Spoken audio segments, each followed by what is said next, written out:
Hello, everybody. Can all of our Zoom people hear me okay? I can hear you. Yep.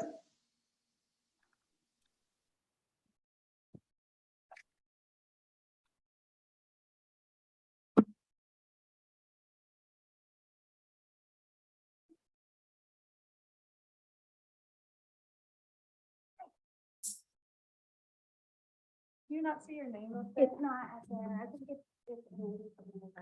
Oh, okay. Sorry about that. Oh, that's all right. Let me grab another.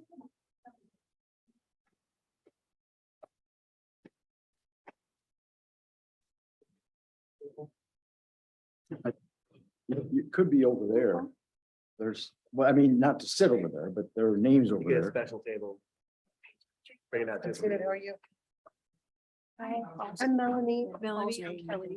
I was, Conservation Development. That's right, you're a new regional representative, right? Yes, yeah, I almost forgot my tag and I saw it later. Just since March. Okay. Where did you work? Actually, I worked here, which was, this was not a huge amount. I was assistant city manager for the last, was assistant 2 and then assistant city manager.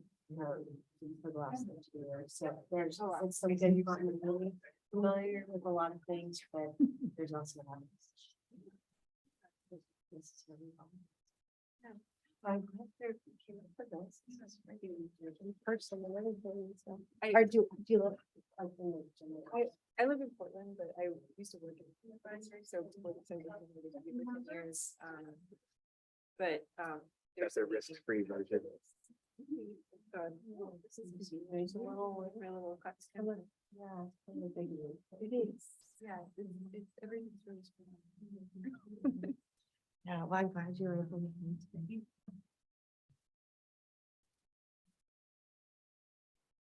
Taking up a lot of space here.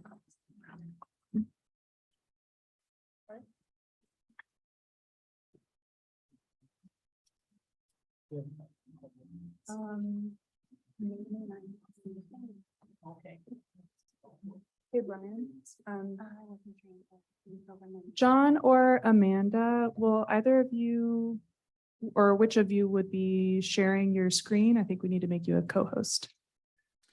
I think that will be me. Okay, thanks.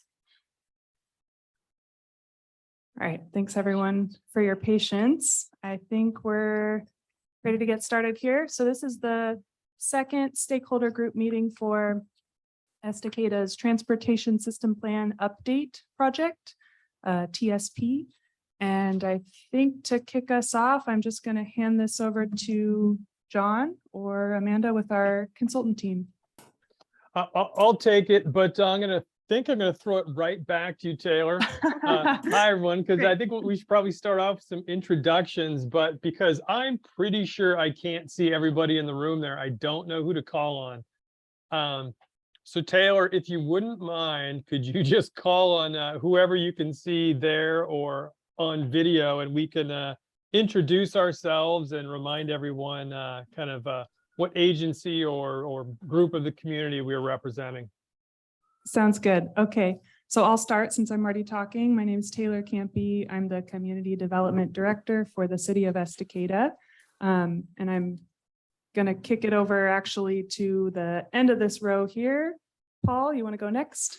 Paul Strobel. I am with the Estacada City Council, also have a business in downtown Estacada. I'm Muna Rustam. I'm with Sandy Transit.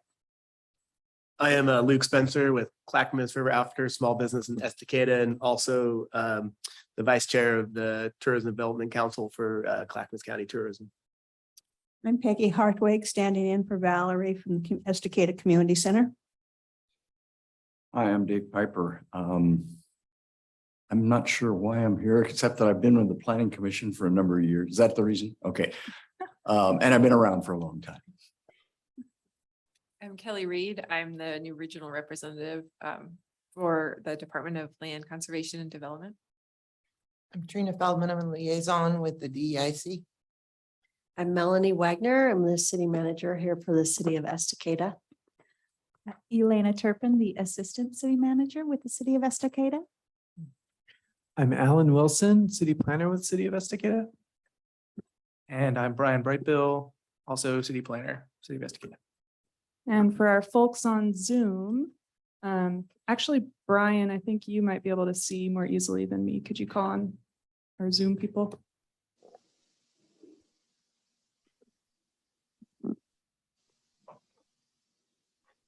Stephen Williams. Hi, I'm Stephen Williams. I'm with Clackamas County Department of Transportation and Development. Tara. I'm Tara Perkins. I'm on the Planning Commission. Sarah Hibbert. I am Sarah Hibbert, and I too am City of Estacada, but the library. Lizzie. Yeah, I'm Lizzie Keenan. I'm the regional lead for the Mount Hood and Columbia River Gorge Regional Tourism Alliance, and also which is embedded into Mount Hood territory, which is tourism for Clackamas County. Mara. Hello, I'm Mara with the City of Estacada Community Development Coordinator. I think that's everybody online. And then our consultant team. Yeah, hi, I'm John Bosket with DKS Associates, and I am the project manager for the consultant team that is helping the city with this TSP update. And Amanda? And I'm Amanda Deering, also with DKS, supporting John with the technical analysis for the TSP update. All right. Awesome. I think I'll take it from here, and hopefully everyone's got a copy of the agenda. So largely what we wanted to cover today was, in addition to just giving you an update on kind of what we've done, a reminder of what we've done, and kind of where we are in this process and what's coming up, was to cover kind of our big milestone here, which is our assessment of what the needs are in the transportation system. So that's not only an assessment of kind of what's there, what's working, maybe there's gaps today, but looking at what type of growth we're expecting to see over this 20-year planning horizon that we're using for the long range plan. Not getting too deep into solutions at this point. That's kind of the pivot point that we're right at, but really kind of where we are is we've done kind of this technical assessment, but now we're in this phase where we're talking with you. We'll have a check-in with the DEI committee, city council, and there's a big milestone of the community workshop to really complete the picture of what the needs are. So kind of pairing what we've seen, a little bit of data analysis with more community input. So you can see on this slide here, hopefully, and this is the same schedule that you can find on the city's project website for the TSP update. We are right on that line between summer and fall of 2022. I guess technically now, given the date, we're fully into fall, but our bubbles are right there. So the S with the circles where we are, it's our second stakeholder group meeting. As I mentioned before, we had planned on having a check-in with the DEI committee, and that's getting postponed, but we will be doing that shortly on October 10th, I believe, at their next meeting. And on that same day, we're having a check-in with city council to give them an update. But it'll be really this kind of the same material. So if you recall, last time we had more of a kind of a project kickoff, and there was some conversation about goals and objectives, which we'll use to kind of guide our process and evaluate the outcomes. And we took those also to city council for some further feedback. We refined those. I'll share a few highlights of those in a minute. And again, now we've kind of done that assessment of where we think the gaps and needs are in the transportation system. And so that's what we'll also be taking to the community workshop, which is scheduled for October 25th. which is the yellow diamond with the W in it there. And get kind of complete, hopefully, the picture of community input. And that's where we make that pivot in the fall here to starting to focus on different types of solutions to address those needs. And then we'll kind of follow a similar process. So you can see there's an S and a D and a W. So again, when we come forward with draft ideas, we'll take those back through this committee, have a touch point with the DEI committee, and we'll have another community workshop to get feedback on those and refine them. And that one's a little bit further out. Looks like that one's more right between winter and spring of 2023. Any questions on that before I move on to kind of a quick update on the goals and objectives? We are going to touch a little bit more, as you may have seen the agenda, on some of the outreach that's been going on in the workshop coming up. So I'll go ahead and move forward. I'll say quote unquote final goals and objectives.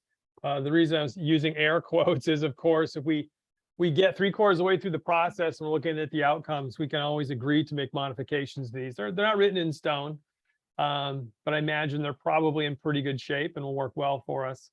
You can find those on the city's website right now. Those have been posted up there where the documents are.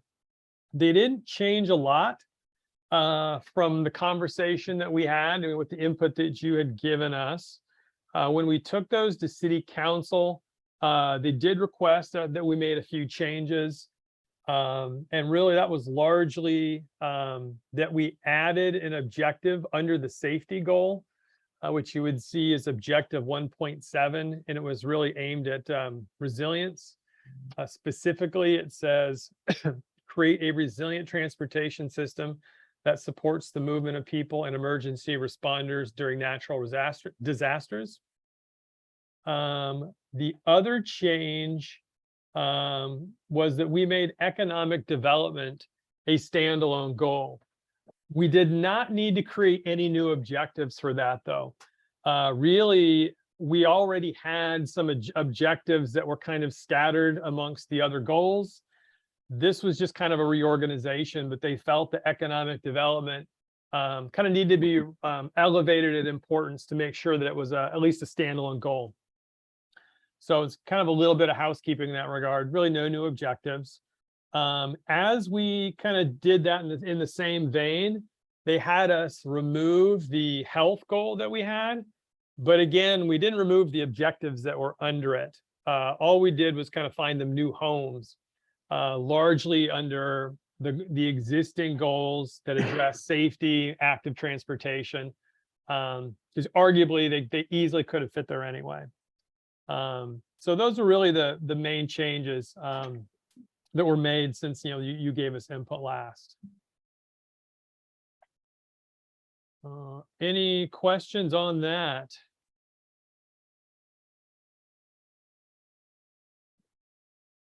Then I'll keep moving. Actually, I think I'm going to hand it back to Taylor so the city can give us an update on what you may have seen and will be seeing very soon as far as community outreach is going. Sure. Okay. So we have, there's a project webpage on the city's website that gets updated regularly. And so that's just the city's website, www.cityofestacada.org/TSP. And so most recently that was updated with a form. It's the link is right at the top where people can submit just general comments and photos related to transportation issues in Estacada. That is not the only way that we'll be collecting feedback online, but for now, that form exists and people can start sending us comments and photos.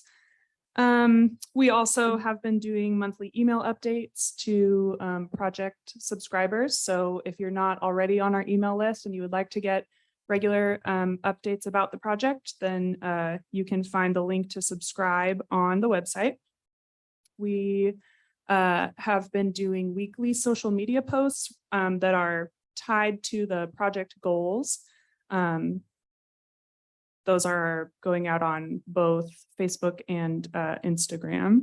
We're also scheduled for a youth engagement activity with Ant Farm, which is a local nonprofit that partners with the schools to hear about young people's transportation experiences, their concerns, get some feedback from them. That's going to be on October 7th, next Friday. We've had one meeting, as John mentioned, we've had one meeting with the DEI committee so far. And the next one is now rescheduled to October 10th. We've also had a briefing with the city council, got some of their preliminary feedback. We've got another briefing with them scheduled also for October 10th. So on October 10th, that's a Monday, at 1 p.m. the DEI committee will be having their briefing, and then at 6 p.m. the city council will have their briefing. Also coming up on October 25th, as John mentioned, we've got the community workshop. That'll be from 5:30 p.m. to 7 o'clock p.m. here in the council chambers. That's going to be like an open house format. We're thinking there's going to be a brief presentation at 6 p.m. to just go over, give an overview of the project. But generally participants will be kind of mingling around the room, talking with staff and the project team, giving feedback either as written comments or via the engagement activities that we'll have set up. And then also happening that same day, probably either right before or after the open house, the city has a brand new committee. It's called the Traffic and Public Safety Committee. They were just recently appointed, and so their very first meeting is going to, I think, be on that day, to be determined. But that's a committee that we will also be engaging for their input throughout this project, because they will be focusing partly on traffic issues and safety. So that both of those things are happening October 25th. That's a Tuesday. And then lastly, the next What's Up Estacada event is scheduled for Tuesday, November 15th in the morning. That's going to be from 7:30 a.m. to 9 a.m. I can send all of this out afterwards if you're not taking notes. But yeah, What's Up Estacada is a quarterly informal event series that the city has started doing this year. And it's really just intended to give an opportunity for members of the public to come in, talk with city and other agency staff, elected officials, committee members, and like local organizations, local nonprofits, just about what's going on in Estacada, share their perspectives, get answers to their questions, and yeah, find opportunities to connect and support each other. So that's just one other place that we'll be sharing information about this project, gathering more input from people, hopefully. And we'll plan to do that at all of the next, all of the What's Up events that overlap with the TSP duration. So I think that's all I have. That was great. The only thing I'll add is for the community workshop on October 25th, for folks that can't make it, we will have an online version of the workshop that'll probably be open for probably 2 weeks. So I believe we'll open on the same day on the 25th, and then we'll leave it open for 2 weeks. And it'll have all the material, kind of the same posters up there, and the ability to provide comments through there as well. So that'll be something to look out for in addition to the in-person one. Yeah, sorry, how could I forget? And we're also on top of that online survey, or online, whether you want to call it a survey or online open house component. We are also planning to stream the presentation at the workshop that night on the 25th. We will be streaming that, virtually over Zoom as well for people who can't make it. And it'll be recorded and posted on the city's YouTube page.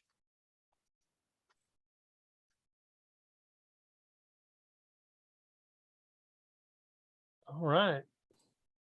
Thanks, Taylor. That was a great overview. Does anybody have any comments or questions on the outreach?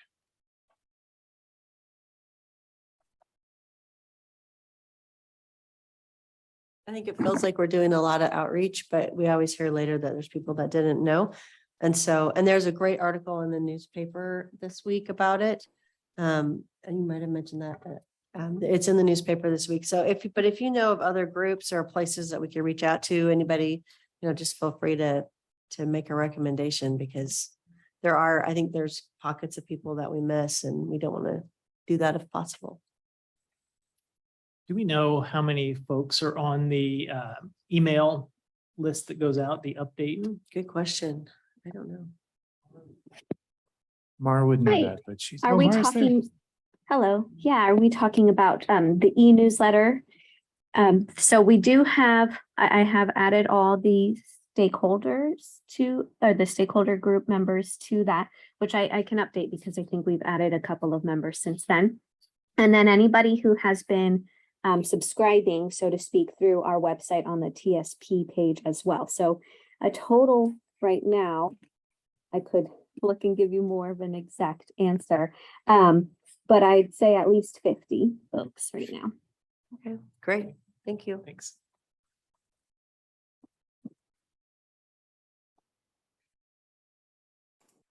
Okay.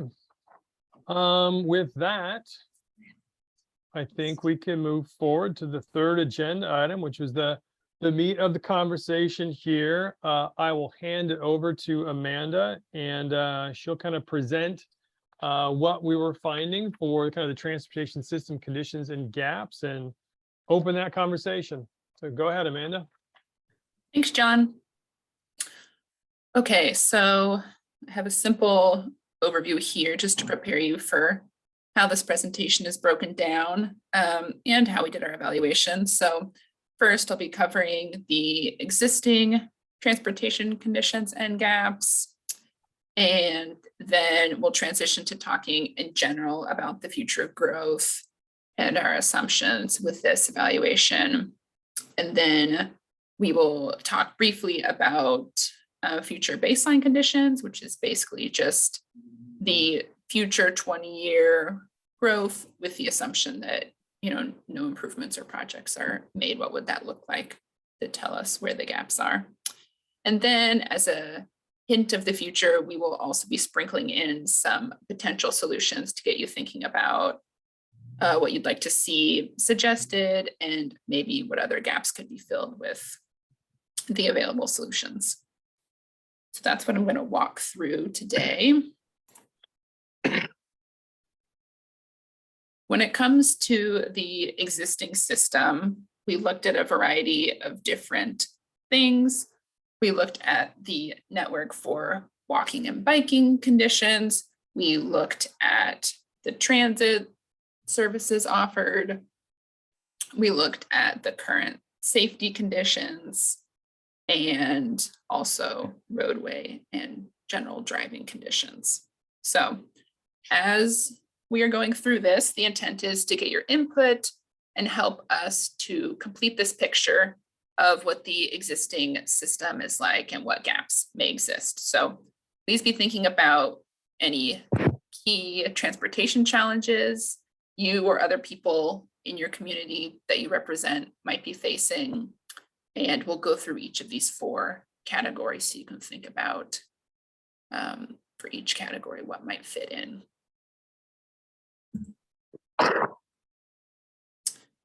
So I'm going to start off with walking conditions. And on the right, for these slides, you're usually going to see a map of our inventory that we have put together for each type of network. You should note that due to the fast pace of growth in Estacada, we haven't mapped all of the new streets in the subdivisions. So you can kind of see in purple, there's new full sidewalks that are often built as part of newer developments. So if you see one missing, that's just because the mapping so far hasn't caught up with that. But we are aware there's a lot of growth and development happening. So key things to think about with walking. It is important for people to be able to access key services and schools and access to transit in the community. Helps really connect people to where they need to go. We know that you had an active transportation plan done recently that looked at these facilities in much closer detail. A lot of this work was taken from that.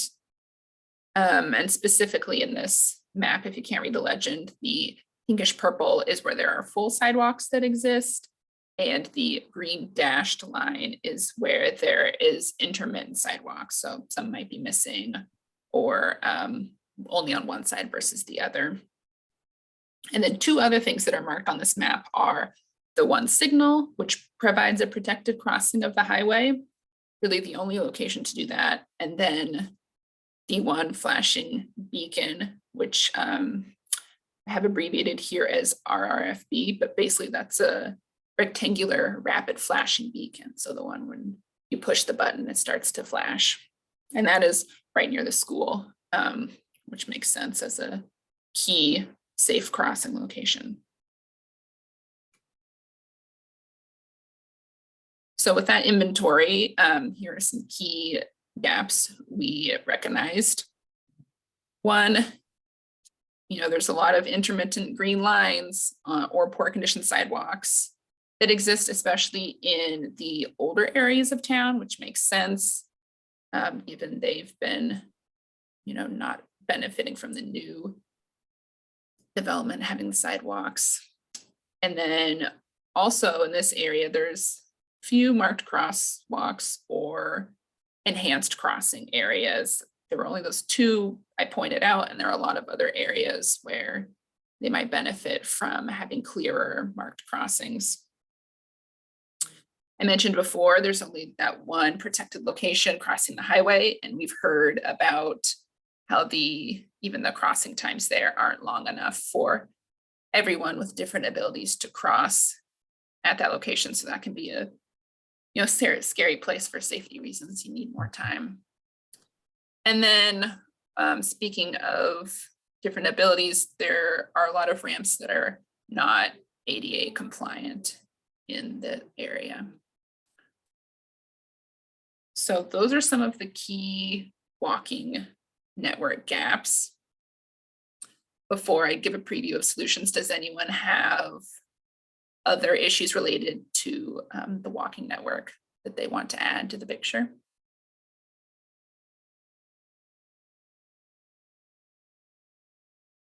This is Paul. I think just touching on some of the other things that were mentioned throughout the present or what in the document that we'd received, lack of connectivity between some of the outer subdivisions as well too for any walking paths or anything like that. I would say that'd be another gap, but otherwise I would agree with a lot of what you said. My kids have all walked to school. I've walked downtown to work from my house as well too. The intermittent sidewalks, they're all over the place. And then the lack of any enhanced crosswalks is very apparent out there as well too. I think it's a good assessment. Great, thank you. That's helpful. Anyone else?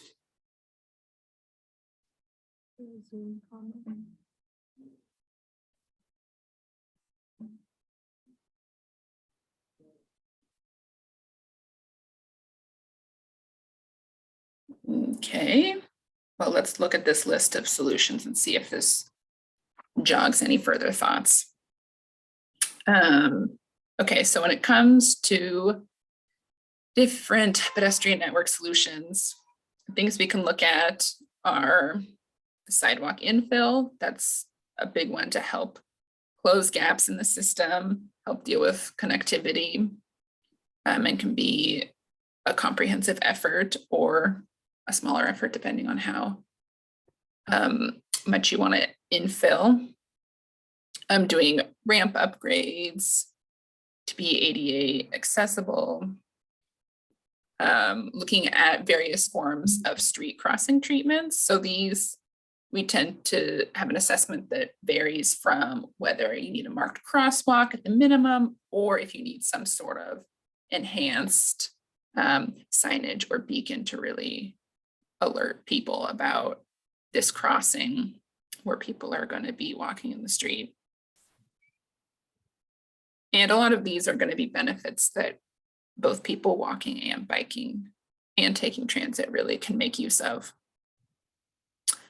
I'm going to mention the shared use path in the biking section, but also adding more paths and trails that are separated from the street to provide, either connections through neighborhoods or recreational usage. And then, as I mentioned before, we can update signal timing at the signal to increase pedestrian crossing time. So seeing this list, does this jog anything that you're interested in as a solution or as a gap, something that could be improved?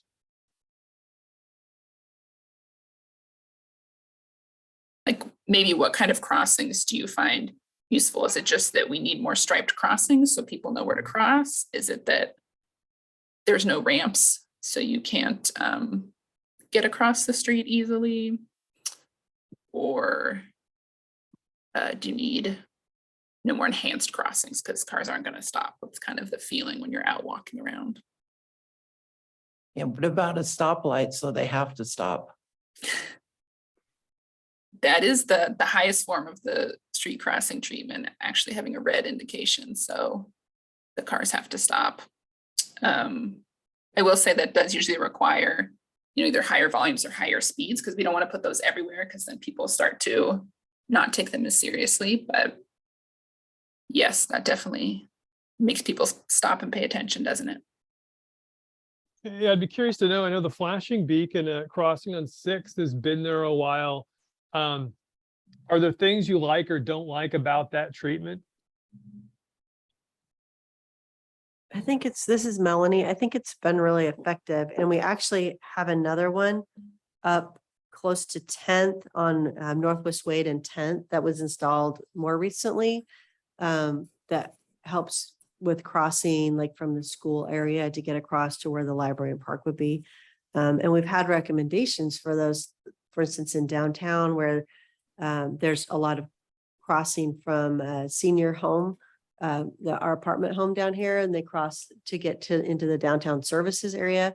But I think they're nice. They don't require cars to stop, but they definitely catch your attention more so than sometimes a person just standing there. So I think they're helpful. Especially on the hill going down the street. Main. Main, down by the 100 Main. You can't see it when it's dark and you're coming down that hill. If there's someone standing on that corner, you can't see them.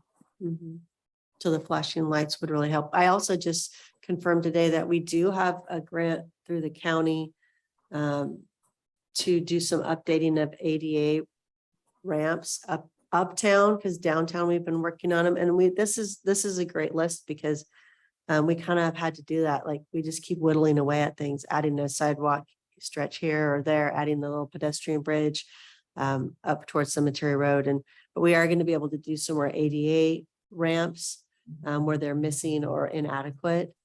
What about four-way stops? Do you have to do like special? We've had requests for those for ease of cars crossing a busy road and also pedestrians. Are those something that needs a special study or that this group would talk about? I would say that's definitely something that could be included. I know four-way stops are good for people walking and biking because, each direction has to stop. So you get your chance to go through a bit easier. I believe there are, warrants we can use to analyze whether that's an appropriate location. Kind of depends on the context and how much traffic's going through. But I would say, yeah, that's a solution we could add. This is Sarah. I think the other places that we need to really focus on too is, we have the crosswalk between the middle school and the high school, but then you have the middle school in front where there's a lot of kids that cross in the mornings. And then you have a lot of kids that cross in the mornings in front of Clackamas River. Yes, that's true. And so the beacon that we have between the high school and the middle school is great, but you still have two other locations where you have a lot of walkers.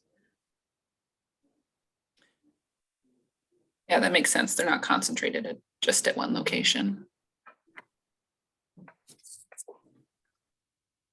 I don't really have any other potential solutions coming. Were you just gonna say something, Mina? I was just gonna say, I feel like there's parts of the city, especially in the older area, where there's not adequate lighting when it's dark out. And so it'd be nice to add that in to, make people more visible, whether you're walking or running or biking. Yes, definitely. That's a big safety one too. Another thing that might belong on this list is like traffic calming elements on some of your maybe local streets. I did notice some of the public comments, I think that you got in the survey talked about, people driving quickly. And so anything that really slows down that traffic, maybe it doesn't have to be a stop sign, but lots of little elements in the street that narrow it up and make people drive slower. I would comment on the speed thing too. I haven't experienced walking in Uptown or Middletown. I do most of mine crossing the highway. And I'll tell you, because the highway goes close through downtown, it doesn't feel like people go at a rate of speed, which is safe for pedestrians or people trying to cross the highway. And because the light is like down in the middle of town, it doesn't stop them soon enough. So often the rate of speed reduced doesn't happen in time. And so people are driving at pretty fast speeds through what is a fairly frequently walked across. I mean, you have a lot of houses on the far side, people crossing, coming into town. I think that, I guess it's more of a gap than a solution, but I'm not a huge fan of crossing this highway, and I'm a fairly capable individual. So I'm often walking dogs and things like that. And so some solutions that could reduce the rate of speed prior to coming into town. I know it goes from 55 to 45 to 35, but even a 45-mile-an-hour rate of speed so close in the town seems too much realistically. And you have a lot of, trucks and commercial vehicles coming at high rates of speeds as well, logging trucks, gravel trucks, very large, All the types of construction vehicles. equipment now and trucks now. So I do think that there's a gap that could use some better solutions for getting folks either to their houses or to, recreation, which is just like walking across the lake down there, stuff like that. It's true, because there are a lot of homes down there. Lots of And it homes. would be very easy they're very close to downtown, but to walk across the highway is daunting. And so I don't know, I've seen other places where there are like the flashing beacons that really catch your attention or say that you have to stop if there's a pedestrian. That could maybe help, or some solutions for those that would be helpful, or people that are on this side of the highway that, like you say, would like to walk to the river and Especially if you're developing the riverside. And if I was to have an opinion about which way people go the fastest, it seems like they're going from west to east. So coming into town from the west going east, it feels like people slow down more often coming from the east side going west versus coming west going east. So I feel like they're traveling at a higher rate of speed coming into town from like Portland area or Clackamas that way. because they've been on the highway going 55, 60 for a long time, and there's no visual indicators that, other than the sign on the side of the road, that indicate you should slow down until you're really close into town. I'd like to add my 2 cents for that too. It's tough walking across the highway, and I'm capable of doing it, but it's not very pleasant and it's not very inviting to walk across. And if there's a solution of some sort that can make it more acceptable, tolerable, safety, make you feel better. People going by at 35 miles an hour or more, which is more often. And it's a very long stretch to cross, and it just isn't inviting. And as somebody mentioned, the development of the riverfront is going to cause more pedestrians, we hope, to want to be able to do that in a safe manner. I don't know the answer or answers. Is ODOT at the table for this process? They weren't available to attend this particular meeting, but they are on our advisory committee and And there's one of the issues, of course, that's the highway, you know, and the goal of the highway is to move people from A to B as fast as and safe as they can. So it becomes a conflict. And I will say a few years ago when we completed the city's active transportation plan, you know, remembering we covered a lot of walking and biking needs. What was this? I think it was 2017, 2018, something like that. And the city adopted that plan. We're going to be pulling forward all of those solutions into the TSP. And there were some enhanced pedestrian crossings in that area of the highway included in the active transportation plan. So maybe that's something that's kind of a reminder when we have our community workshop and we're sharing these ideas. We should probably kind of remind people of some of those things or ideas that we've already kind of hashed out. And ODOT was at the table during that process. They supported that, including those in the plan.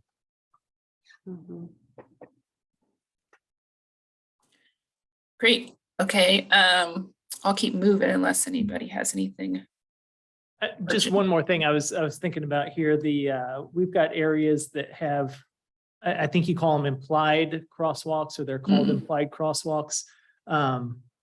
Just an assessment of the city to see where it might be better to have markers going across or something along those lines, not necessarily the enhanced crosswalks with blinking lights, but at least maybe some stripes or lines going across to help with establish that is indeed a crosswalk. Right. Yeah, an open crossing where there's maybe a ramp and you know you can cross there, but the lines aren't drawn. So yep, that's right. Cars zoom by. Okay, great. Let's go to biking conditions. We can always keep thinking and add more things at the end as we get to them. Okay, so for biking, we have the inventory map on the right, a little more sparse than the walking map. The key thing is that, you know, biking allows you to also get access to your school or your neighborhood or the grocery store, but serves a little bit longer trips. You know, and the core of the city really is small enough that pending any hills, you should be able to bike around relatively easily if it's comfortable and if it feels safe. And for the most part, on roads that are have pretty low volume and low speeds, around 25 miles per hour, it can feel safe to bike along those. But the higher speed facilities are a lot less comfortable. So there's a stretch of the highway that has marked bike lanes on it. And then also the dashed blue lines show where that transitions to what they call a bike shoulder, which is really just like a shoulder that's wide enough for people to bike on, but typically not super well maintained, not as comfortable to really be sharing that area with cars whizzing by. There is the shared use path along the river, which can be used by people walking and biking. It can be a nice recreational alternative for riding your bike. But in general, pretty few separate bike facilities. I think it's mostly assumed people are going to be sharing the road with cars as they bike to their destination. So when we look at the gaps, this on the right is a picture that I took of what the marked bike lane looks like, which, you know, doesn't give me a great sense of security, but seeing that bike stencil all worn out and run over.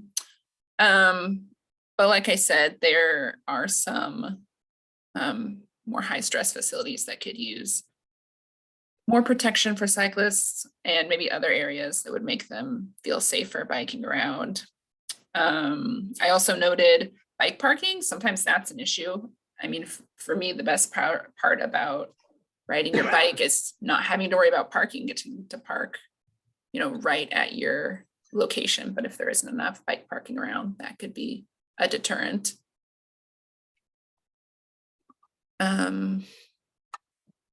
yeah, I could go on about the biking stuff, but interested in your guys' perspective about how that feels around town. Are there specific areas, maybe around the schools, where you see more people biking, where there's more interest to have signage or other facilities to support that? I have a question. I'm wondering what the Scenic Bikeway means. Is that on my map? Yeah, it's a green line that goes 224 kind of up the hill. Oh, I don't know for sure, but I bet what that is. That is It's a Cascading Rivers Scenic Bikeway. So if I could, right respond to that. all the way to Detroit. Yeah, so can it's, Phil can speak the to that. Scenic Bikeway from Estacada, from our, right here at City Hall to Detroit. It's 74-mile state bikeway. And we've had some organized rides on it, but pretty much people use it at their own discretion. Does it mean that there's space on the shoulder necessarily, or what does it mean in terms of how easy it is for a person on a bike to ride on it? Well, generally, the conditions are pretty good on this end of it. You know, it's a problem always when you're on a state highway with cars going full speed. You got bikes going at a low rate of speed. Got a lot of hills along going up into the Mount Hood National Forest. And so there are concerns around that, those kind of issues, but that's not dissimilar from any other bikeway, really. In some places, there's the shoulder, there is a shoulder. In some places, there's really no Yeah, shoulder. and a lot of times also as you go east, you run into a lot of rock fall and debris on the road and that kind of. Mhm. But it is a state designated bikeway. Yeah, and there's signage on it. Yeah, I was just curious, 'cause I've seen signs, but in my mind, there's a lot of spaces up there where there's not even really a shoulder. So I just was curious what it meant. But And thank as- you. As such, it's also creates itself to be a destination for people as well too. People who are looking for the bike scenic pathways to ride upon. So I've talked to a few people that have come out here just to make that ride from Estacada to Detroit and back. Mhm. I go up the highway a lot to paddle, and so I see a lot of people biking up there. And I take my chances on the river any day of the week. You guys are brave, honestly. I feel like it's, for what it's defined as, it's not nearly as safe as it probably should be. Mhm. Yeah, that's for your bold and fearless riders, huh? Yeah, It's- it's not open all the way to Detroit. It is open. It's No, not, it's it's not not open open all the beyond way to the bank. Detroit. I understand they opened 46, but I Did maybe, they? that maybe, I think That's in what the I end of heard, too. August, you Okay. can get all the way through. Really cool. I've been getting updates from ODOT, but I didn't get that update, so. Yeah. Yeah, I think it's on their update. Okay. I think it was like the 3rd or 4th week of August, they opened 46. Okay. Good. So you One- can go all the way. One other comment on the biking conditions here. I was talking to somebody recently, just moved to Estacada. They live in one of the newer subdivisions. And they just really appreciate that their kids can bike from, one part of the subdivision to the next. And were commenting how they were looking forward to the kids being able to bike to friends' places and some of the other subdivisions around as well too. So again, having something interconnecting that would allow walking, biking, running throughout the city, I think would be really well received. Great. Yeah, it's good to hear that because that's always something we try and consider when looking at new developments, right? Thinking about future pedestrian and bicycle connections between them. Yeah, and if I recall right, at the last meeting we had, there was a comment that, and Melanie, I'm sure you can fix anything I screw up here. Your Parks Department is looking to kind of work on a plan to put trails from basically from the north end of the city down to the south, so you can get all the way through, and they ask that we coordinate with them on that. Yes, they are interested in that. I think it's a great idea. There's also the Kazadoo Trail that it's been in planning for I don't know how long. And I know the state has been doing some work on it. And I noticed that there was somebody working on the trail in the Eagle Creek area. But eventually it would come down, as I understand it, through Timber Park and then up through the Lakeshore area and then join up to the National Forest eventually. And so I don't know if there's any planning on that, but that would certainly be a resource that would be helpful both in terms of safety and also providing people an opportunity to do more cycling in this area.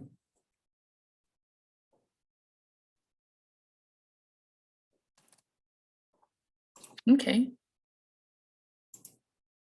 Great. That kind of transitions into my list of potential solutions. We've talked about adding the connectivity, working on new shared use paths and trails that would be used either for recreational or daily travel needs, looking at a complete network of bikeways that are comfortable for people, connecting your residential areas to your service areas.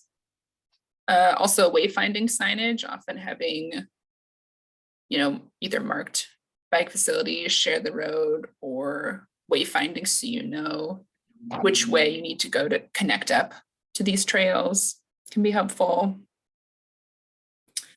And then if you want to try and get over that hilly terrain hurdle, there's always the thought of a bike share system that could have e-bikes to help people get around from place to place.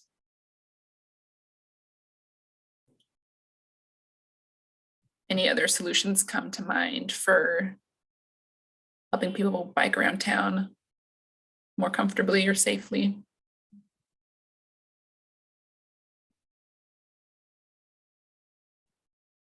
One safety aspect I've seen in other places, and it requires that you have enough width in the highway to put in a separate bike lane, is little, not bollards so much, but plastic mounds that are intermittently placed along the strip separating the highway from the bike lane. And it's a safety standpoint because as soon as the car deviates from the lane, that car hits those mounds, for lack of a better term. Called rumble strips. Rumble strips. I think. Whatever they're called, I think they're very effective. I just don't know that there are that many bike lanes where that would apply. And they can't be that expensive to install. That's a good suggestion versus the posts that stick up that kind of make a more of a visual tall barrier. And those I think would be difficult to maintain, but the bumps, the little bumps or a rumble strip where they mark the groove, the pavement to keep people aware and in their lanes. Those on the highway, at least that would be a good idea.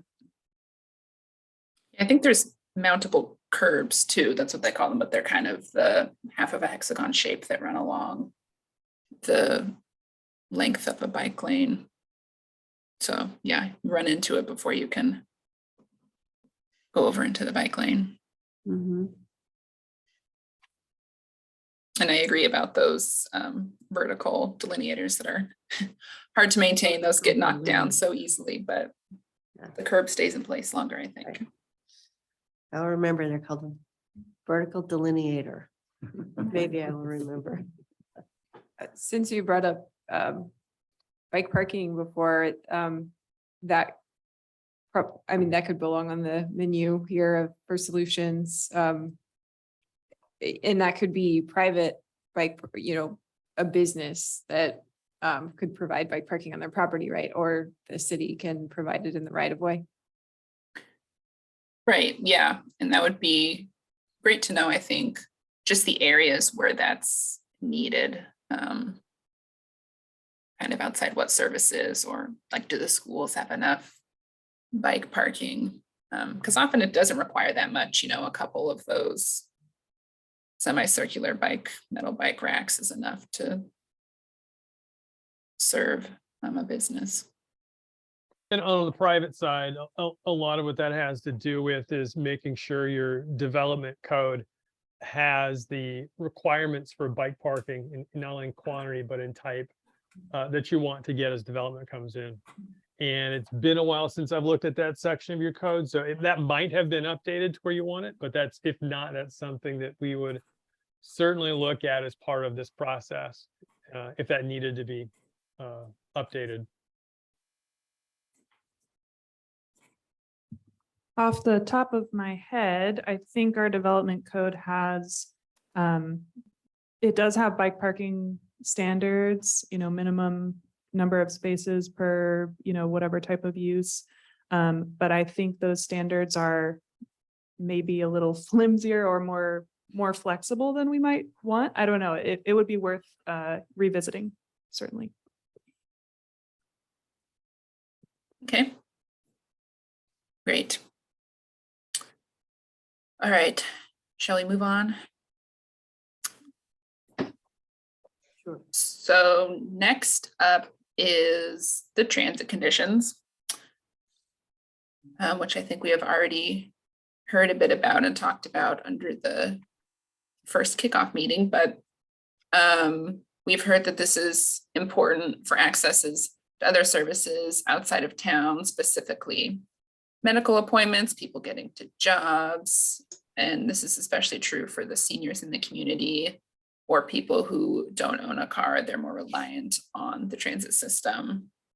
You have 2 service providers in town, Sandy Area Metro and TriMet, and they run lines with hourly frequency during the weekday and weekend along this highlighted blue route with the stops as black squares. And then we've also shown where there are 2 park and ride locations where you can park your car and take the bus if you need to come in from a little bit further outside of town. But there's pretty much this one line, this direct corridor. So the key is getting access to that line, which leads to the list of gaps. There is what we call the first mile or last mile problem, which is that short leg of the trip that gets you to and from your closest transit stop. Often that's the hardest part in making transit a feasible alternative to driving a car. And that can be done by walking or by driving to the park and ride or biking, taking your bike on the bus. There are bike racks on the bus. But that's why those other networks are important to support this transit system. We've heard that, with a lot of the new developments being a bit further away from the core part of town, they're also further away from accessing transit. So that becomes an issue. Another thing is thinking about the frequency at which these buses are coming through. It's a lot easier to get to a job if you don't have to time your arrival to the nearest hour. That's a pretty big buffer to put in. But that's also something that can be, harder to change for an area that's further out from the core metro area.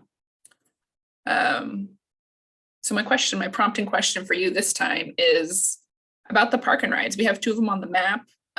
When I was out in the city, they didn't seem to be fully used. So I'm curious, are both of these locations known as a place where you can park your car and take transit? Do we need signage? Are they well used? Just curious what the thought is in the room. Where are they again? Exactly my point. Okay, we have one. I don't know if you can see my mouse. Up here, I think this is by the One at the library. library. Mhm. And then one downtown at this. There's that- cars in that one. That's a city lot, but it's There's not no necessarily signed for park and ride, I don't think. But Right. so you kind of would have to just presume that you could do that. Because it is a city lot. I don't even know if it's signed as a city lot. So how would you know? I don't think there's anything. I saw no signage, so that's why I wanted to Probably work know. on that. It is a nice parking lot, I will say. Yeah. On the park and ride side of the library, there is signage that does say that, and it does say courtesy of the library. But for one that I'm here all the time, I don't think that it's utilized as much as it should be, but it might be also from the construction. Well, I can tell you as past experience riding the bus down here, it was hard finding parking around the city to use the stop here at the city hall. And they took pro cops out, so that did all that way with that parking. And it's just been, it has always been a problem finding parking around for the main hall stop. Yeah, so maybe we need some more, information on where you can park, because I think if that city lot is available, that could take some people off the street who could use that lot for access to transit. And of course, feel free to give your other transit gaps input. I was just curious about those park and rides. I'm just wondering how much the city does to kind of promote the transportation that is available. Yeah, that's something I don't think we've put a lot of effort into as far as promoting it. So that's a good suggestion to really let people know that it's available. Yeah, I think that's a really important option, to let people know what their travel options are. And that's something that the city can do, right? Often with the transit agencies, we don't have a lot of control, but that's something we can control. Could the city join with TriMet and maybe have some grand opening of the parking, and then that way you can get people into it, knowing about it, and have like a grand opening transit center? Good idea. Yeah, we could do that. We just need to work with TriMet on getting, I don't think it's a designated park and ride. Maybe it is. I don't know, Maybe you can make it. but we should designate it and have Yeah, a there you ribbon go. cutting, right?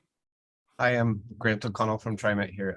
We do have it marked on all of our public materials as both of those locations as park and rides, but the idea of raising awareness might be something our marketing team could work with you on. I would just note too that on this conversation, that other slide you had earlier that shows the walking network and intermittent sidewalks. I always say the transit park and ride is certainly part of that, but if you have a car, I think for a lot of trips, if you already have a car, you may be very likely to go ahead and continue to use it for your full trip. And so that walking network, I think, is the first place to start when thinking about first and last mile issues. That the experience of taking transit really starts when you leave your front door and when you walk in the other door that you get into. And so part of that experience is walking. Certainly could be park and ride, but I think first about the walking network too. So what you're doing great there in highlighting all those gaps is also effectively transit access planning. So. Right, great point. And they can help us focus too, right, on like where is it most important to connect or infill the sidewalk network. Well, we can also have the benefit of benefiting the transit access.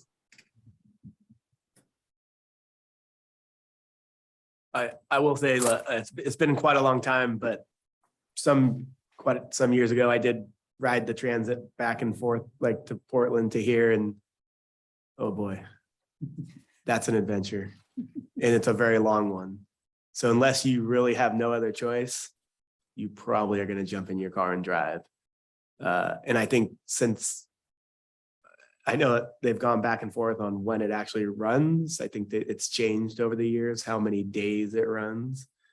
But yeah, that would be a challenge if I worked out of Estacada, say Clackamas or Portland, and had to take the transit. It's a long journey. So, but I imagine as times change and gas becomes more expensive, and it's probably going to become more mandatory, that's a more effective, more time efficient way of getting to and from, closer to Portland. So. I did commute from Estacada to Portland for 10 years, Yeah. downtown Portland, and it was a challenge. And it does change every year, but I would say that the addition of the bus going to the town center has really helped that process.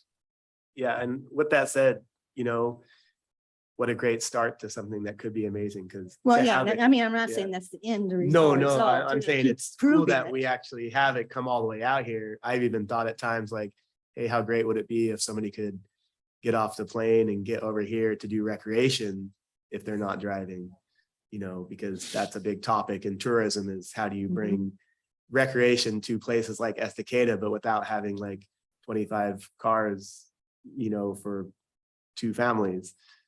So, looking at it from a recreation standpoint, as far as accessibility. But I think as it stands now, it just probably wouldn't really work for most folks, but I do think it's great that it's here and with a little bit of improvement, it could probably be even more valuable to folks. Good point.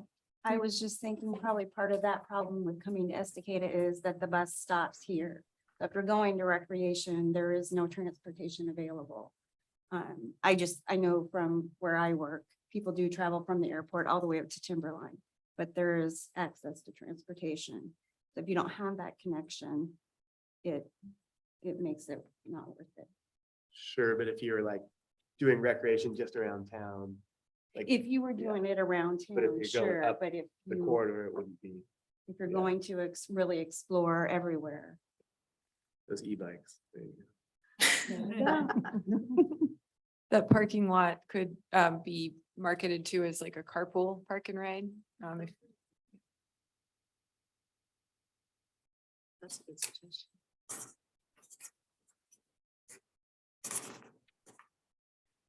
It does help having Sam come into Estacada, I think, because like to take TriMet into Clackamas to get to a grocery store or something isn't as easily, at least I don't know how to do it. But to get on the Sandy transit, you could get into Sandy and then you have your little shoppers loop or whatever.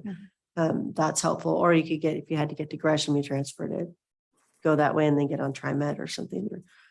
So that kind of gives a direction that way. It does take time though. And so if you have a car and you're only going 20 minutes away, you're probably going to drive your car. There used to be an express service on TriMet. I'm not sure if it still is, where it like early in the morning would drive straight downtown Portland. But I don't know if everybody works down there anymore, or if everybody's trying to stay home and work. But that seemed to be really practical. And then at a certain time of the day, it'd drive straight back out here. But I don't know if that Yeah, and if is, you missed that bus, you were dead. you were calling in sick. Anyway, but I think the suggestion about the sidewalks, making sure people, can access via walking or even biking to get to the bus is a good point. That'd be your last mile. We're not looking for opportunities yet, right? We're still on the gaps. Oh yeah, I should move to this slide. It's all part of the There you same go. conversation, but here were Okay. my 3 suggestions. One of them was, basically involving any programs or projects to help with the first to last mile options, a program to share information about active transportation and transit options, which I think we mentioned, and then regional coordination to provide affordable transportation options for tourists visiting Estacada. So we've touched on some of these, but feel free to continue the conversation. I'll just add to that, and we're looking at that map on the previous page. Clackamas County, when they did their transit development plan pretty recently, included, I think it was like a medium-term recommendation. So it's not coming tomorrow. I don't know, and there's probably no specific timeline for when, but they did identify a new route that would connect to Clackamas Community College. I think it was along Redland. So that would be another regional connection at some point in the future, hopefully. I like that regional coordination. bullet point there. There has been a little bit of talk about some regional coordination around like access to the mountain and the gorge. And since Estacade is just kind of a hop and skip away from Sandy, which is kind of on the way up to the mountain, then if that conversation does start happening on like a regional transit plan for that area, then Estacada could be part of that. Lizzie, is your hand up? Since we're talking about tourism and regional transportation, I would agree that that is definitely a goal of ours from a regional perspective. Also, and I represent both the Gorge and Mount Hood, but also I know from Mount Hood Territory's perspective is to continue to promote car-free options for visitors or for tourists, especially because of the significant congestion issues that we have with all of the cars on the road on that like 26 corridor. So we do a lot in terms of marketing and messaging to disperse people to different communities. And so Estacada has been a priority community for both of ours for a couple of years now. And so anything we can do to then add in just better services, particularly weekend services and services that are available where you can put a bike on a bus is a great for us. But when services are only on weekdays or you can't take bikes with you, it makes it a lot harder to kind of get the ball rolling in terms of getting people out of their own cars and into public transportation. Okay. Yeah, good point about weekend service being needed for that recreation. Okay, I think in the interest of time, we'll keep moving, but again, feel free to jot down any other ideas as they come to you. So before we get to general driving conditions, let's talk briefly about safety. So we looked at ODOT's collision data for the last 5 available years, which, yes, somehow is ending in 2020. So that's about more than 5 years ago for the 2016. But looking at this data we have available, we can group it by different characteristics. So often we focus on severity. Good to note, no fatal collisions were reported during this time period. We did have serious injury crashes, which are noted in red on the map. And then it goes down from there. There's the minor injury, possible injury, and then the ones that are property damage only. Fender bender situations are the lightest green color. When you look at this map, you can kind of see where the crashes are concentrated, generally along the highway and Eagle Creek Road. You know, some of your faster speed areas have higher concentrations of these collisions. And also on this map, if you can see, there are a couple of squares as opposed to all the circles, and those are the ones that are indicating a collision where a bicycle or pedestrian was involved. And I believe if you can spot the 3 squares, they are all in the downtown area. So to summarize all of those collisions in a more meaningful way, as I mentioned, there were 3 involving bikes and peds. Most of the crashes, when we look at collision type, were either when cars were turning or, interestingly enough, fixed object, which is when you just run into something on the side of the road. And then rear end and angle crashes tend to be some of the top collision types as well. When we look at what the cited like reason for collision is, they were the driver failed to yield. So a lot of blowing through stop signs, which makes sense for, you know, turning collisions or rear end collisions, people not stopping when they should. You can also see the severity breakdown, about 50% of the property damage only, and then the rest making up the injury sector, possible injury, minor injury. So overall, I would say severity is looking like we would want it to. The collision type can give you a good angle into why these collisions are happening and then how we can prevent them. Oh, and that was my only slide, other slide on safety. So I guess let's transition into the network and go through that. And we can talk about safety issues and driving issues at the same time for our discussion. So I have two maps for the driving network. This first one is showing what we call the functional classification, which basically groups roadways into categories for how they function. So an arterial or the highway, is focused on moving cars as efficiently as possible, less access, less stops. Collectors, their job is to basically take people from their residences, local streets, and connect you to those higher level facilities like the highway. And those are shown, the major collectors are the blue dashed line, and the minor collectors are the purple line. Then everything else that's not those are the local streets, and local streets are intended to provide access to local properties. You shouldn't be having longer trips through there. We avoid cut through trips, and they should be slower streets to travel on.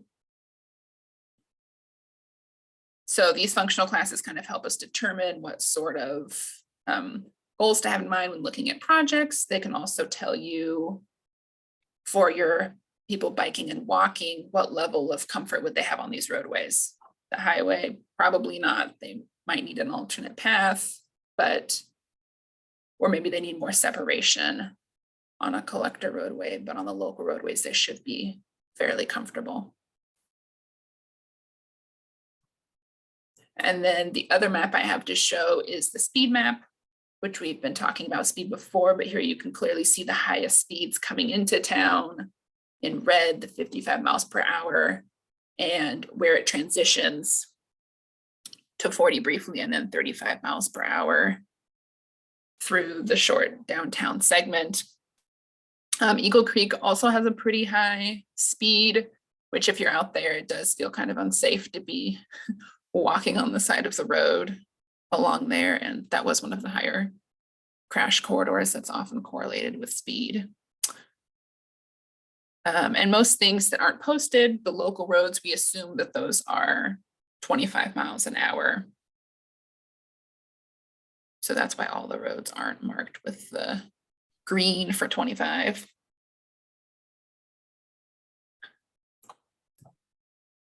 So with the driving network, we also looked at doing an assessment of traffic conditions. We collected traffic data during the average weekday before school was out, and those counts reflect an average condition. And we looked at what is usually the worst part of the day, the PM peak hour, that commuting time.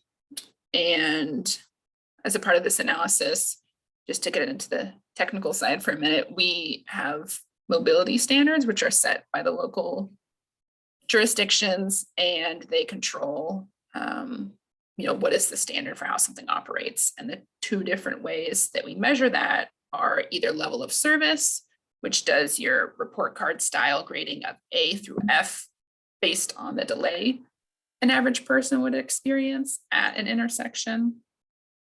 And then there's another way of measuring that called the volume to capacity ratio, which is basically a percentage or a ratio of how much capacity is being used at an intersection. So how full is it?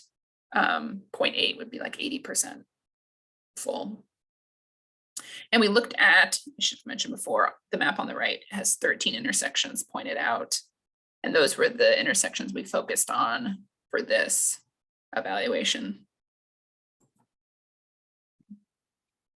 So once we did that for existing conditions based on those volume counts we took, these were the results. I put little circles on top of each intersection.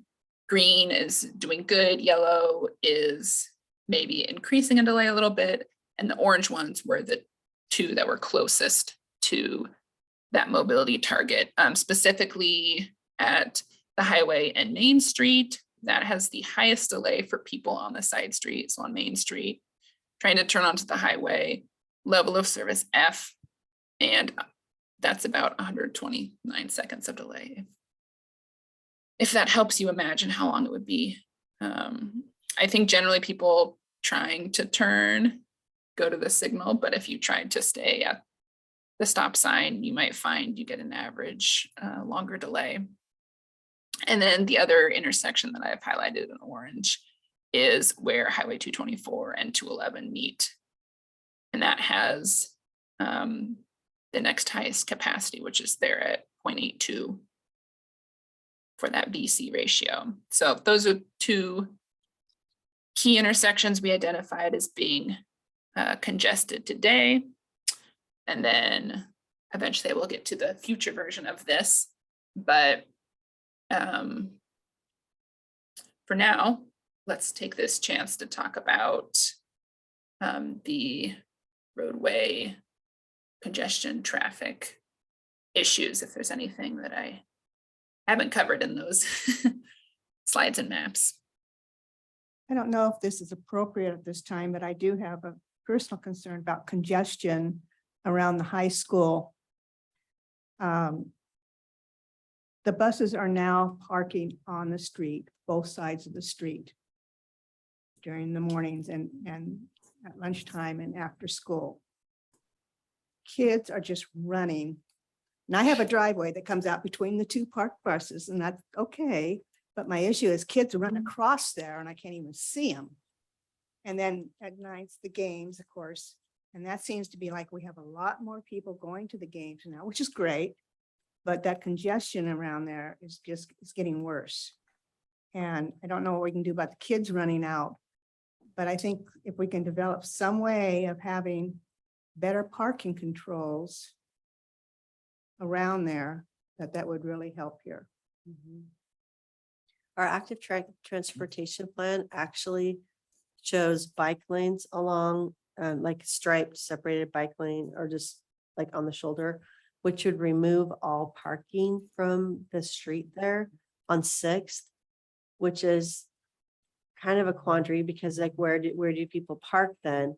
But it also would clear up that congestion with pedestrians darting out between cars, or the close-in area between trying to get through buses now, or at a game or something when there's people Or running packed over on. to the coffee shop. Yes, yeah. So it's, I mean, that is one way, is by striping those bike lanes and people wouldn't park on that street, and it would eliminate some congestion, but then also We it were pushes told them that into when they the, were putting in that new curbing and stuff there, that it wasn't going to do away with the but they weren't going to put the parking lane there. they were gonna put the parking lane on your side of the road, or, On Main okay. from 6th towards downtown. Oh, right. We were told that those parking spots would not be taken away. Yeah, on Main, they were not planned to be taken away, but on Right. 6th, they were. Right, I understand yeah. 6th, Yeah, but Main, we But were not on Main, told. so they could park on Main, and it would push cars into the neighborhood for parking, Right, but, but that's still not stopping the congestion right, there at all. ideas? I live on Shafford, and they did a road diet or whatever they call it.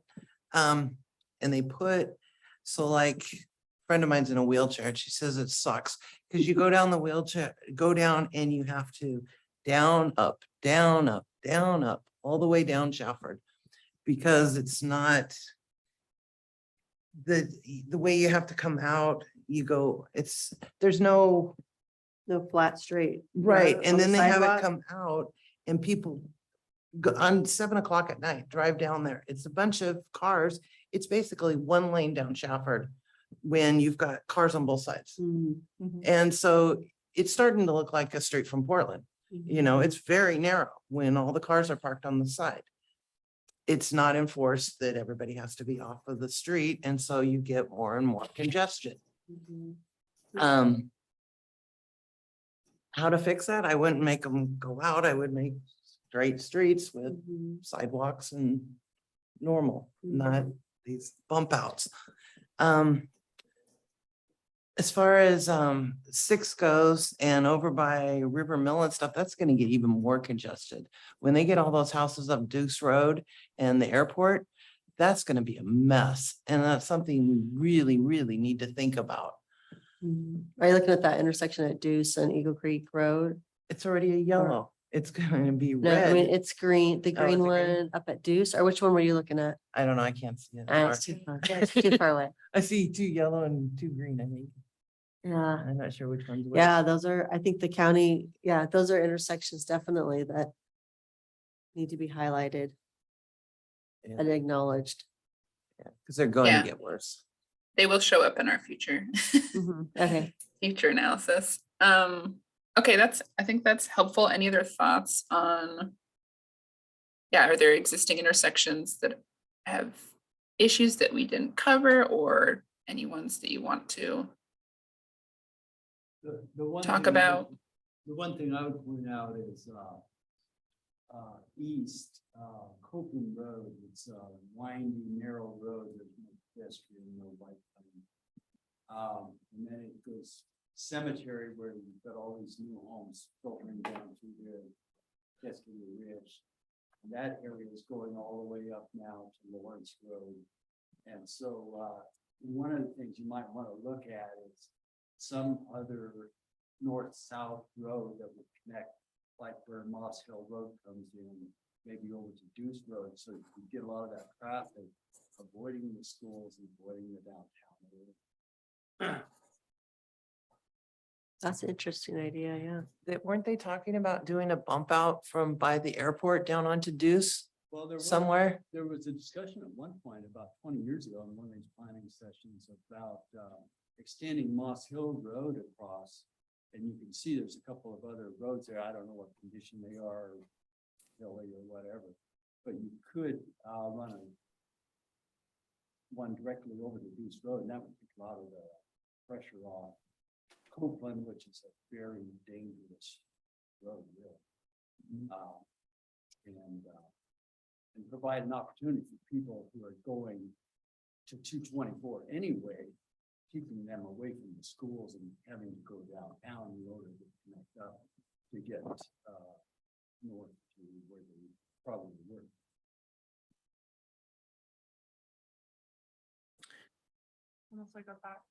Almost like a bypass. Yeah. Yeah.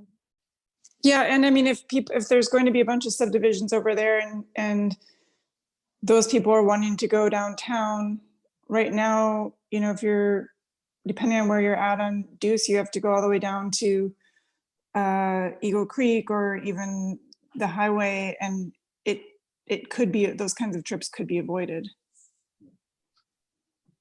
Right, good connectivity is always helpful to keep these intersections from being overloaded. Maybe should we transition to talking about future growth then? That kind of seems like what we're anticipating, unless you have a existing, another existing gap or issue. Well, I have a question. I wasn't in any of these meetings, but these new developments, we're still gonna want to have bike paths and walking paths for the kids to get down to the school. Right? Okay, Yeah. yeah, I just want to make sure that's there. Yeah. Okay. Okay, let's talk about that then. Can't stay out of the future for too long. I want to give you plenty of time to talk about it. So let me talk about first what we've kind of assumed, and then we can talk about what the conditions look like and what's all planned out there. So just as a high level background, as you are aware, I'm sure that the land use and what we plan has a big influence on our transportation system design and its effectiveness, right? Planning a lot of houses in one part of town who all need to get to jobs or businesses in another part of town. If there's not enough roadways, we will get stuck somewhere and there will be more congestion to use the same facilities. So that's something that's always good to consider because that, impacts the problems we're going to have in the future. So often we're looking at housing forecasts for that, how much land is available, where is it available versus the employment potential. On the right-hand side, I clipped out a little summary from the census on the map data. And this basically is just effective at showing the commuting in and out of the city.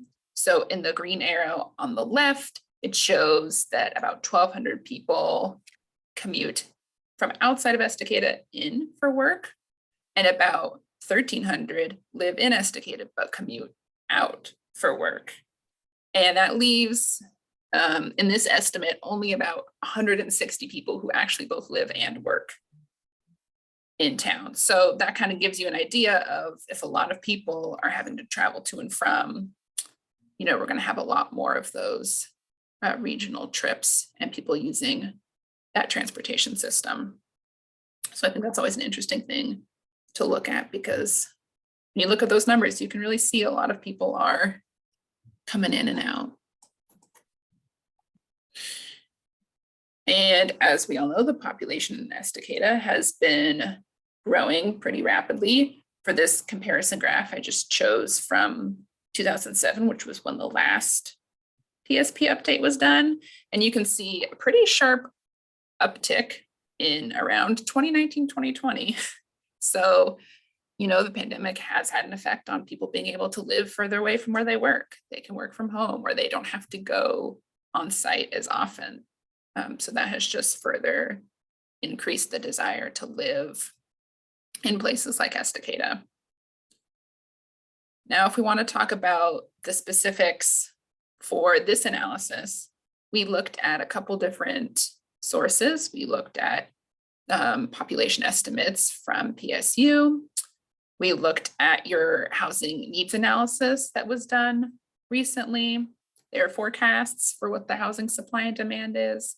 And we also looked at your economic opportunity analysis that was done to get an idea of how many jobs would be forecasted to be added in the city. So these are the cold hard numbers. In the next 20 years, they have predicted 1,700 new houses and 700 new jobs forecasted to be added in Estacada. And population growth goes along with this. So we're seeing from today, about 5,000 people live in Estacada to a future number of 8,800. So that's a very significant growth. Yes. And this was projected on factors as of 2007. No, 2007 was the old TSP update. These numbers are from today because we're doing this update currently. I just wanted to show you how things have grown since 2007. And who projected the new numbers? Where did those come from? Yep, that came from either PSU's Population Research Center. They're the ones who help with the population forecasts, and then the housing needs analysis that was done for the city. And I can provide that housing needs analysis, which has all of the, it explains the most recent population projection that we've had done. I can follow up with you and send that to you, Peggy. Yeah, my main concern is how many of, if we've already used up some of the 1,700 already with our new developments that are currently being built. Peggy, you're spoiling my next slide. Okay. Yes, so that 1,700 of new houses that they, forecasted for being the demand to be built. Here on my next slide. As you know, several subdivisions have already been approved and some mixed use developments. So that's like shops and stuff with residences. If you add all those up that have been approved but not yet built, that's over 1,400 housing units. So we are well on the way to that future growth number. And I have kind of put on this map on the right with the H's, those are like dots kind of representing where those developments are planned. So you can see, you know, where those are in relation to the other uses in the community, like we were talking about. Yellow is residential on your zoning map, and then the purple is the mill area mixed use. There's also a light industrial in the light purple. So you can see, you know, where these developments are going to be. But yes, the spoiler alert is that a lot of this growth has been approved, so it's coming. You know, that 1,700 number is not unreasonable. And this is going to put a lot of new trips in our transportation system, which is why we're doing this forecast, you know, to be able to plan for that.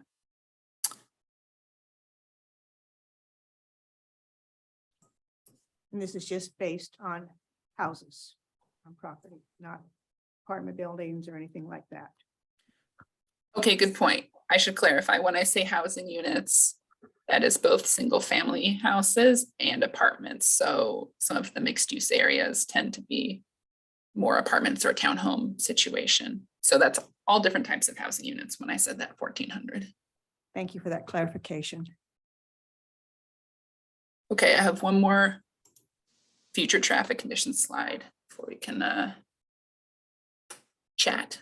So updating that traffic conditions analysis we did before, we basically used those population numbers, the housing numbers, the new job numbers to project volumes in 20 years.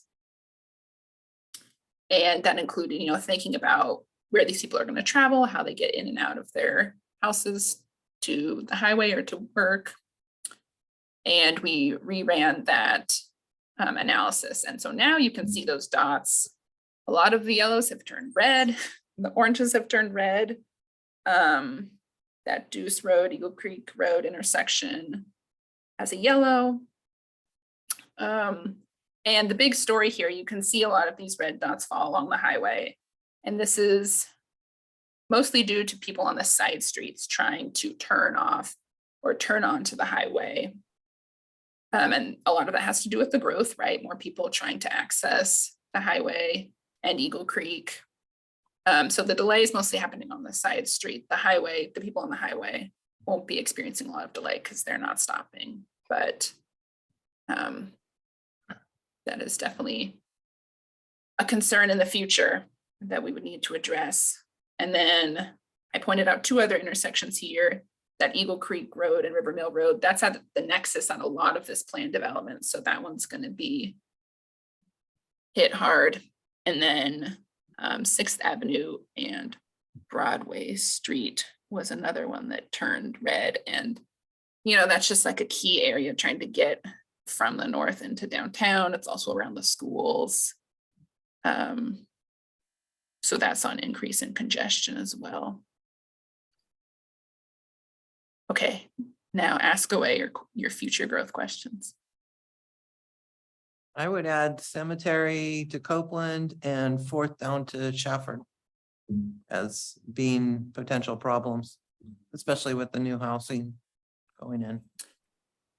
Yeah, so I think the reason those didn't change as much, well, they can handle a good amount of, you know, cars before they get overloaded, but a lot of the growth we were seeing was happening in the north part of town. And since, you know, Cemetery Road doesn't go all the way through, it really wasn't seeing as much as an increase as the others.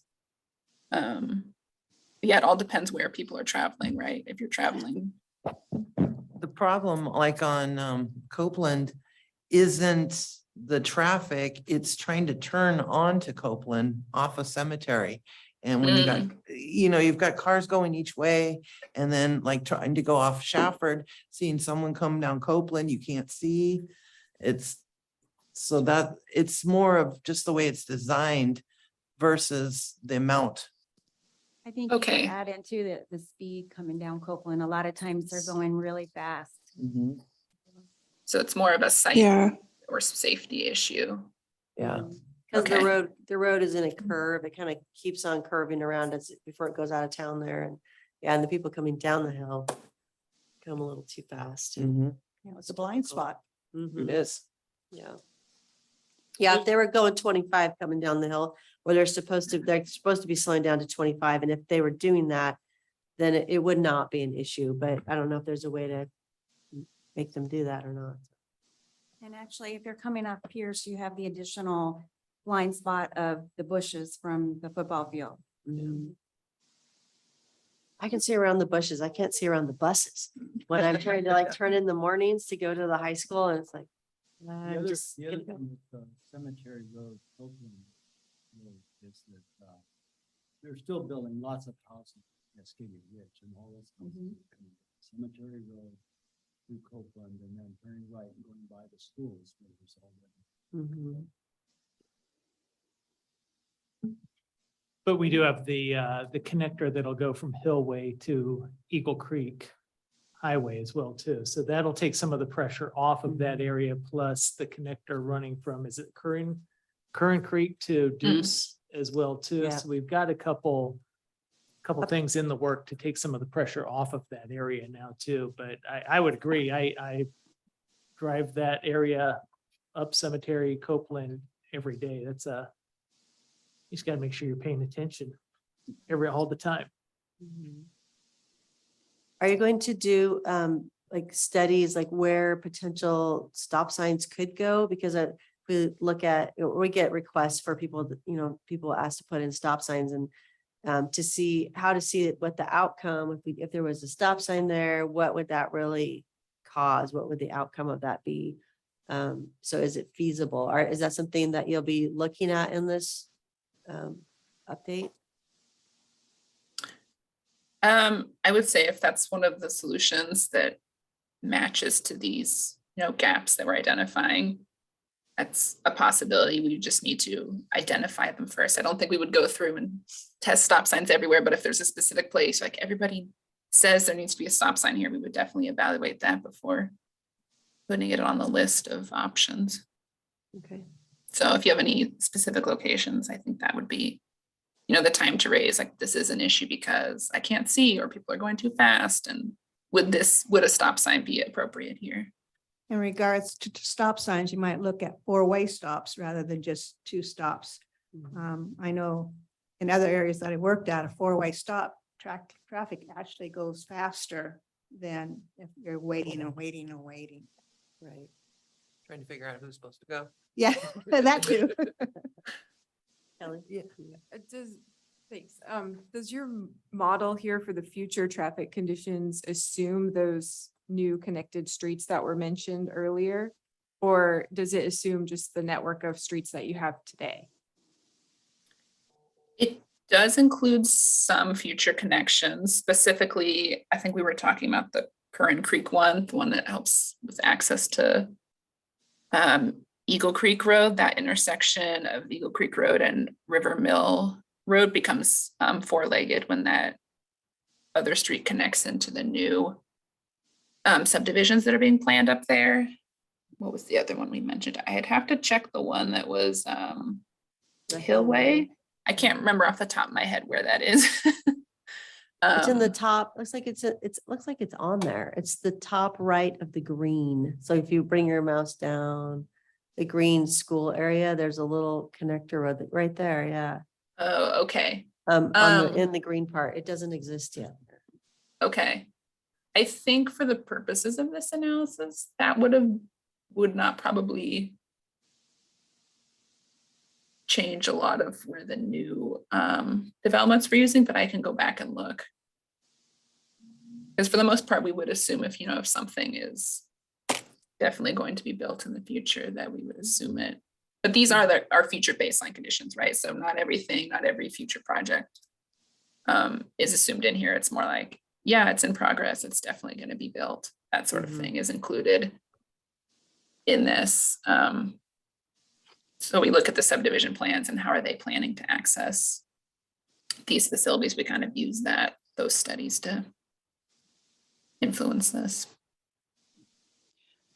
I had a comment / question, I guess. You know, as you noted, the majority of people in Estacada are living here and working somewhere else. And most people can't afford to do all of their shopping at the stores that we have in town. And so even though the purview of this group is primarily Estacada and the traffic here, most of us are spending most of our miles driving elsewhere and driving on the highway that connects Estacada to elsewhere. And a lot of the anxieties that people have about development are around what that experience is going to be like, what that experience will be like in an emergency where we have to evacuate, for instance. And you know, the safety analysis that says, yeah, hasn't been fatalities in Estacada. It's like, that's great. But if you expand it to the highway that we are all driving, some people every day, and you know, out of here, there's a lot of fatalities on that highway. And I know that objective 8 on our objectives is about connecting Estacada to the region, and I'm just wondering how we can include, how we can directly interface with the state and have a voice in how highway safety and highway repairs and speeds on the highway as it comes into town, and how all of those things play out. You know, how can we be involved in that, since that really is where most of us are doing our driving and where a lot of us have our anxieties about safety.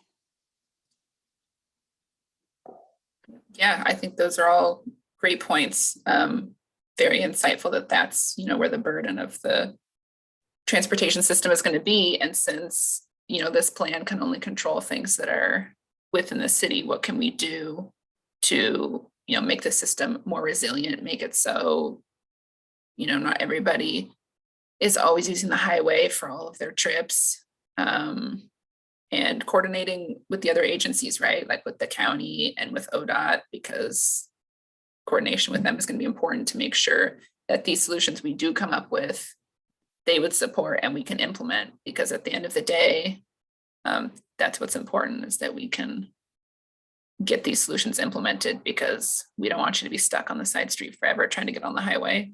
We also don't want people taking the highway who don't need to. You know, if there's a better way to get to town or through town, you have different levels of roadways that should serve those trips, and all of those things, you know, it's going to be a collective of things will help with these future issues we're anticipating.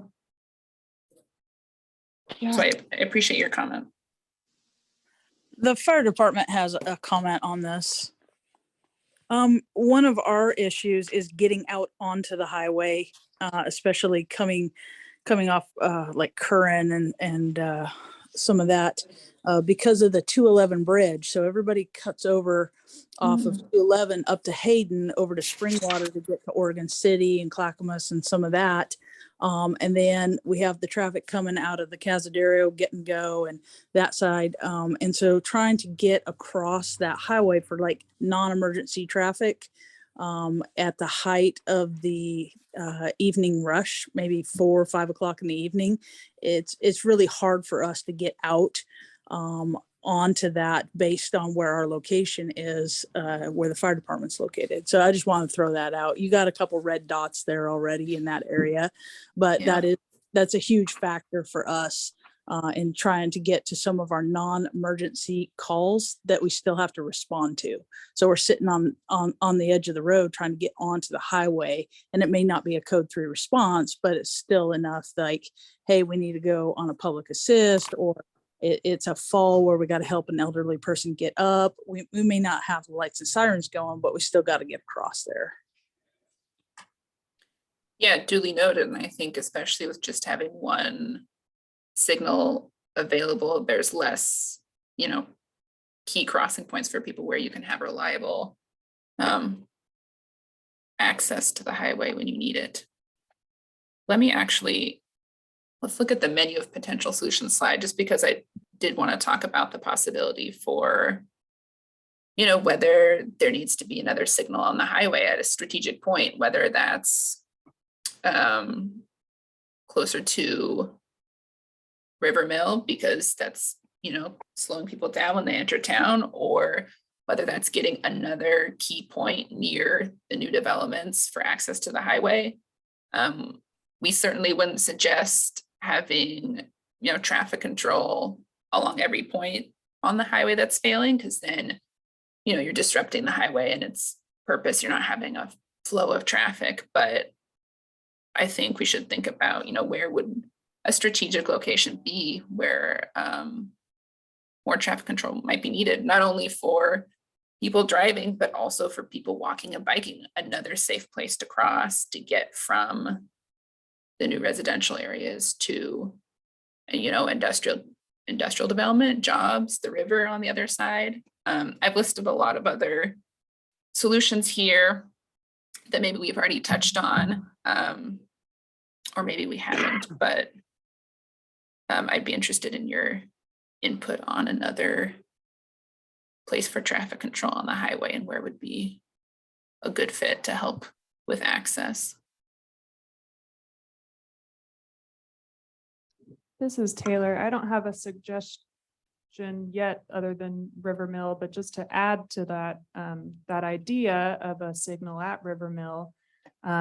River Mill is where River Mill intersects with Eagle Creek Road is where it will turn into Curran Creek Drive, which is that, I think it's a major collector there, that's gonna go connect through all those new subdivisions, connect to the Faraday Hills subdivision where it turns into a minor collector, which will then connect down to the Cascadia Ridge subdivision that will connect down to Cascadia Ridge Drive. So that's one place where certainly it would be a great, or could be a great connection for bike, ped, you know, the kids in the neighborhood as they come of age and, you know, start to be able to hold jobs to get over to the industrial park. Or just another option for people to get out on the highway while still, I think, yeah, just to reiterate what you said, serving that need to slow traffic down as it is coming into town.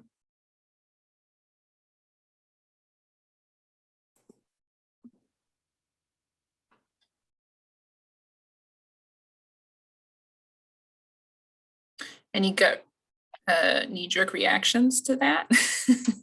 Anybody's thoughts on adding another spot for traffic control or That one. other better solutions? The traffic sign or traffic light that Taylor was talking about makes all kinds of sense to me, but hasn't ODOT been a problem with traffic lights? Isn't that the issue? Or is it? Maybe They would have to agree to it, right? Right, that'd be part of the coordination. I mean, I think that's why we would want to be reasonable and reason not pick to our do it. battles, you know, but yeah. It's workable, I think. It's not impossible, but does take coordination for sure. I think it's a great idea having one there. My first thought was a light or something at Park Avenue with the entrance to the industrial park. As that continues to build and you've got so many trucks coming in and out of that place, it just seems like that would be a good place as well too. But if we have something at River Mill, we'd have some stop going on there that would allow a break in traffic so that the folks can get in and out of park. Or would it be possible to connect the industrial park somehow over to River Mill as well too? Because I don't think it does currently, does it? It doesn't currently. It is about to. Campus Drive is, I think, like as we speak, being extended down to connect to River Mill. So that will be a new connection you will soon be able to get into the industrial park either from Park Avenue or from Campus Drive from River Mill. Then that would make that River Mill light even Right. more impactful. Yeah, for a variety of reasons, you likely won't get many opportunities to put a signal on that highway corridor. So, you know, prioritizing and finding those optimum spots is going to be important. So I think you're exactly right. If you can get access to the industrial part from Rivermill, and it can, that one signal can kind of serve double duty for the east side and the west side, that is definitely your best option. Mhm. Yeah, I think that's a good idea. What about like four-way stops, like right over here? It's impossible to get across, if you on Main. It's that Third and Main. Yeah, going Fourth and Main to go across is damn near, well, I Fourth turn and then and- go around and Fourth and Main or Third and Main, like the harvest. whatever for this Eo is right treats. here. It's right here is Fourth, yeah. Fourth. Eo Treats, yeah. Fourth and Main. That one comes up a lot. Yeah, It make that a does. four-way stop. For some reason discontinued. Huh. I'm not saying that it shouldn't be tried again, it just. I don't remember it being done. I think I think Denise remembers it too. I think maybe I wasn't living here when that happened. It Huh. might have been in my little gap years, but yeah, maybe it wasn't appropriate at the time, but it might be time now. And that's, Evaluate. yeah, that's kind of why I was wondering if you do evaluations on where four-way stops could go in and what the impact would be, whether it be positive or if it would have too many negative impacts. Yeah. Yeah, we can, but remember the picture with the dots that showed where our study intersections are. We're limited really in the data that we have to kind of do that assessment to those locations at the moment. Okay. So like I said, a place like a Fourth and Main where we don't have it, it'd be a little bit of guessing. But we could also, I mean, part of the TSP is to look at areas that need further study. So it doesn't mean it's off the table. You just might not be able to evaluate it as a part of this, but we could put, a project down to say, look at four-way stop studies at these intersections for safety reasons or congestion reasons. So, I mean, it's still a possibility to study. Have we looked at roundabouts? And if so, why we're not considering them at this time? I would say they're on the table. That's why I try and say traffic control instead of a signal, because yeah, roundabouts, they have their proponents and their enemies, but generally they do a good job at slowing people down, of making for a good gateway into a more urban area, slowing people down, even though you don't have to stop, it kind of makes people more aware. They're good for safety, but they do tend to take up a bit of space and, take some time for people to get used to driving through them. And where would we put the roundabout? Where would we have space to do that? What intersection? I know in the past, I've seen it, I think at least 3 different solutions drawn up for that area on the highway from like Main Street to Highway 211, or the split with 224, 211 there. And one of them did include a roundabout, say at 211, 224, that split. It's a pretty wide intersection. You've got more room to fit one in there. So, I mean, that might be a spot that makes sense. And I think it should certainly be considered. Yeah.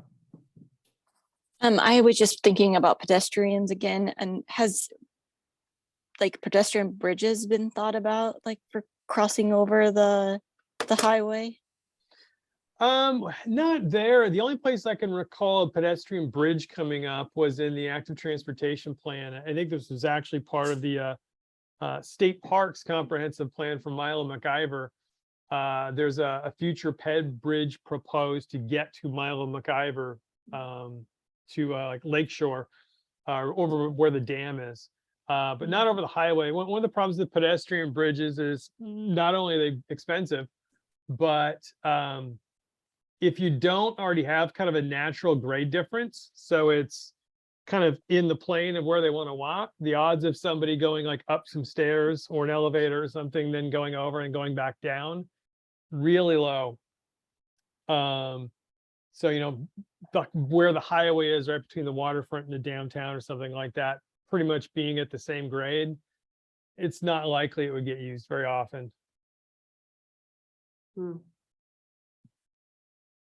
So you kind of have to be opportunistic with those. It'll work a lot better. Maybe you've got some good grade differences and it's more of a natural flow. Okay, I want to be cognizant of everyone's time. I do appreciate all the discussion we've had so far. I had another slide which had many bullet points on it, but just to kind of emphasize that we've gotten other comments from the community. So these were already summarized in our document. If you've read through that, you've seen these, and this was just going to kind of encourage further discussion if we didn't fill the time, but you all were great at suggesting gaps and possible solutions. So I think in the interest of time, should we turn it over to next steps? Yeah, I don't know if there were any members of the public that weren't specifically stakeholder group members that were attending here that wanted to ask any questions that didn't already. If you do, you can raise your hand now. We don't have any public attendees here at City Hall, or it looks like on Zoom. Okay, great. Well, not great. I'll move on. So thank you again, yeah, for all of the helpful feedback and ideas. As we mentioned before, really our next steps is on the 10th of October, we're going to do our check-in with the DEI committee, also with City Council. And then the big milestone is October 25th, that community workshop. If you haven't already, I'm sure you will see more advertising for that and its companion online open house. We would love to see you there, especially as, you know, committee members, just being there to help us engage with community members in conversations and hear what people are saying. We would certainly welcome your any volunteer time you would give us there. Or, you know, at the same time, making sure to just help us get the word out, right, to the folks that you interact with. And if for some reason you come across an obstacle where the folks that you interact with and represent can't make it for, you know, maybe the online open house wasn't work, and you have maybe a suggestion for us to get them involved, because we really want to try to give everyone an opportunity to participate, please talk to Taylor. She is planning to do, and the city's planning to do a little bit of direct stakeholder outreach to really kind of help supplement this. And if you come up with any new ideas or questions, you know, after this meeting here today, you can again send your comments and questions through Taylor. And with that, I think we are ready to adjourn. Awesome. Thank you so much, Thank you. everybody. We got some great feedback today. Thank you. Thank you. Thank you. Thanks.